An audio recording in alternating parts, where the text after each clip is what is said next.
A fis-agam go bhfuil sin na cruinneacha ar dúich garna, agus go raibh lucht cuireann a thabhas na duine garna don dúich seo.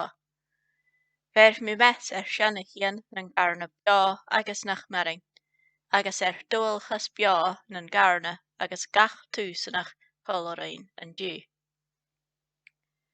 A fis-agam go bhfuil sin nar cruinneacha ar dúich garna, agus go raibh lucht cuireann a thabhas na duine garna don dúich seo. Bheirh mí meas ar seanna chéan na garna beo agus nach maireann, agus ar dúilchas beo na garna agus gach túsannach chomhlarainn an dtú.